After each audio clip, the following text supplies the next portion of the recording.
কিছু কিছু মানুষের মৃত্যু মানুষকে মহিমান্বিত করে তোলে। বলতে দ্বিধা নেই, বা মানে এটা চরম সত্য কথা। যদি সালমান শাহ বেঁচে থাকতেন, আমরা আমাদেরকে যেভাবে হারিয়ে ফেলি, আমরা যেভাবে অবমূল্যায়ন করি আমাদের লিজেন্ডদের, আমি জানি না উনি এখন কী অবস্থায় থাকতেন। ওনার মৃত্যুটা ওনাকে মহিমান্বিত করে তুলেছে। ওই ইমোশনটা এখন আমরা ক্যারি করি, সেই ইমোশন। এখন দেখছেন না যে কপালটা বড়, ওই সময় কিন্তু কপালটা অনেক ছোট ছিল। আমরা প্রত্যেকে কপাল চাচ্তাম সালমান শাহ হওয়ার জন্য। কোনো অ্যাঙ্গেল থেকেই যাদেরকে সালমান শাহ কোনোভাবেই বোঝা যায় না, তারাও চেষ্টা করতো সালমান শাহ হওয়ার জন্য।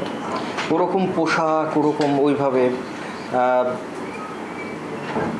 এখন সালমান শাহর কাজগুলো দেখতে বসলে আমি জানি না কতজনের মনে হবে যে অ্যাক্টিংয়ের উনি যে অ্যাক্টিং যে প্যাটার্নটা, উনি যে ফ্যাশনের যে প্যাটার্নটা উনি শুরু করেছিলেন, এখন কি খুব পুরাতন লাগে?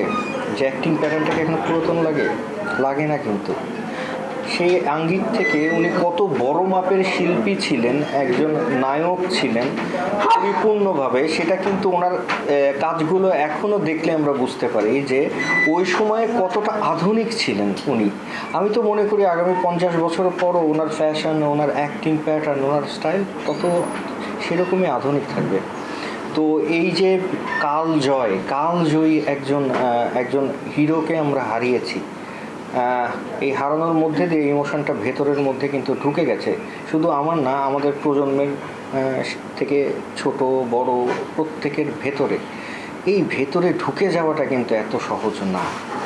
তো শ্রদ্ধা করি ওনাকে। সালমান শাহ বেঁচে থাকবেন, কোনোভাবেই ওনাকে মুছে ফেলা সম্ভব না। যেভাবে আমরা আমাদের ইন্ডাস্ট্রির গুরুজনদের আমরা মুছে ফেলি, অবমূল্যায়ন করি, তাদের প্রাপ্যটুকু আমরা দিতে চাই না, সালমান শাহর ক্ষেত্রে এটা সম্ভব না, কারণ উনি চলে যে বেঁচে গেছেন।